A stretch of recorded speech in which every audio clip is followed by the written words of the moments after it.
Daisy Jail Farm Park, first one of its kind in India, now in Hyderabad. 50% discount on Magic Pass. అది Janasena party అధికార ప్రతినిధి మరియు Vijayawada west incharge Pothina Mahesh గారు రాజీనామా press meet ఇవన్నీ చూస్తున్నాం మనం.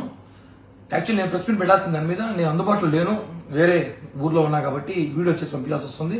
కాబట్టి మిత్రులు, మీడియా వాళ్ళు, జనసేనకు క్షమించాలి. ప్రెస్ మీట్ పెట్టినందుకు వీడియో ద్వారా అర్థం చేసుకోవాల్సింది కోరుకుంటూ మహేష్ గారి మూడే ప్రశ్నలు అడుగుతా. ఒకటి, 2019 మీకు సీట్ ఎక్క ముందు మీరు ఎక్కడున్నారు? మీరు 2016లో 17లో జనసేన పార్టీలోకి వచ్చారు. మీకు ఈరోజు జనసేన పార్టీ లేకపోతే మీకు ఇది చరిష్మా క్రేజ్ వచ్చేదా? అసలు పవన్ కళ్యాణ్ గారు మీకు ఎంత ప్రియారిటీ ఇచ్చారు, ఎంత వాల్యూ ఇచ్చారు మీకు తెలుసు కదా. ఇవన్నీ కూడా మీరు ఎక్కడి నుంచి వచ్చింది? మీరు గతంలో రాజకీయ నేపథ్యం ఏమైనా ఉందా? గతంలో ఏం లేదు కదా. జనసేన పార్టీ మనందరికీ పునాదులు. మనకందరికీ జనసేన పార్టీ పవన్ కళ్యాణ్ గారు భిక్ష పెట్టారు.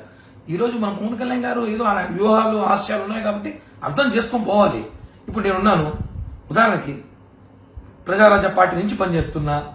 2014లో నుంచి జనసేన పార్టీ పెట్టిన రోజు నుంచి ఉన్నాను, మీకన్నా ముందు నుంచి ఉన్నా. నేను ఉన్నా, మొన్నటి ఇన్ఛార్జిగా ఇచ్చారు, తిరుపతిలో పనిచేస్తున్నా.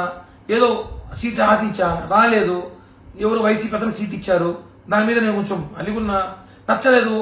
ఇష్టం ఉంటే పనిచేస్తా అభ్యర్థికి, లేదంటే పిఠాపురం పోయి పవన్ కళ్యాణ్ గురించి పని చేసుకుంటా.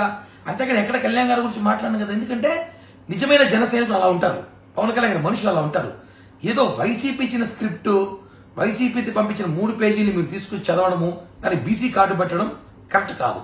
మీరు ఏ రోజు కూడా సరే పోతిన మహేష్ ప్రెస్ మీట్ లో ఇంతవరకు నాకు తెలిసి ఇన్ని ప్రెస్ మీట్లలో మీరు ఎప్పుడు కూడా పేజీలు చూసి ప్రెస్ మీట్లు పెట్టలేదు. మొట్టమొదటిసారి 4 పేజీలు చదివి ప్రెస్ మీట్ పెట్టారంటే ఆ పేజీలు ఎక్కడి నుంచి వచ్చాయి, ఆ పేజీలు వెనకాల ఎవరున్నారు, ఇవన్నీ కూడా మాట్లాడాల్సిన అవసరం ఉంది. ఒకటే చెప్తున్నా, అన్నాలీజీ ఒకరిని తీసుకొని మీరు గృహప్రవేశం రా అంటే ఇప్పుడు అది సంబంధం కాదు కదా. ఆయన తీసుకొస్తాడు, ఆయన ఇష్టం అది. దానివల్ల జనసేన పార్టీకి నష్టం లేదు, నీకు వచ్చే నష్టం లేదు. సబ్జెక్టు మీరు డైవర్ట్ చేయడానికి ప్రయత్నిస్తున్నారు. దీని వెనకాల ఎవరన్నా క్లియర్ గా ప్రజలు తెలిసిపోయింది. ఎందుకంటే మహేష్ గారు కూడా నాకు ఆయన వ్యక్తిగత ఏం లేదు.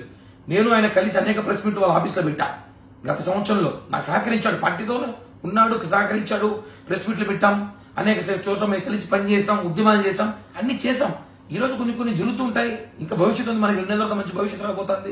అది అర్థం చేసుకోవాలి. కానీ పవన్ కళ్యాణ్ గారిని ఇష్టం వచ్చినట్టు మాట్లాడితే, మనోహర్ గారిని మాట్లాడితే, జనసేన పార్టీ నాయకుల్ని, కార్యకర్తలు ఏదో మేమేదో అమాయకులను, ప్రజలు మమ్మల్ని విస్మరించారనో, మీకన్నా మేధావులు లేదని మాట్లాడితే మాత్రం బాగోదు.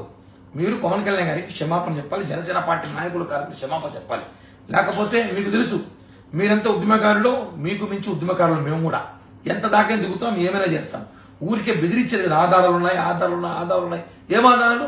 ఏమవుతాయి ఆధారాలు అంటే? ఏం ఆధారాలు? కేవలం జనసేన నాయకులు తప్పుదో పట్టించడానికి ప్రయత్నిస్తారు. పోతిన మహేష్ గారు ఇది కరెక్ట్ కాదు, మీకు ఇష్టం లేదు వెళ్ళిపోండి, హ్యాపీగా వైసీపీకి వెళ్ళిపోండి, ప్యాకేజ్ తీసుకోండి, ఏదో ఎమ్మెల్యేసో మంత్రో ఏదో ఇస్తామని తీసేసుకోండి, మీ రాజకీయ జీవితం చూసుకోండి.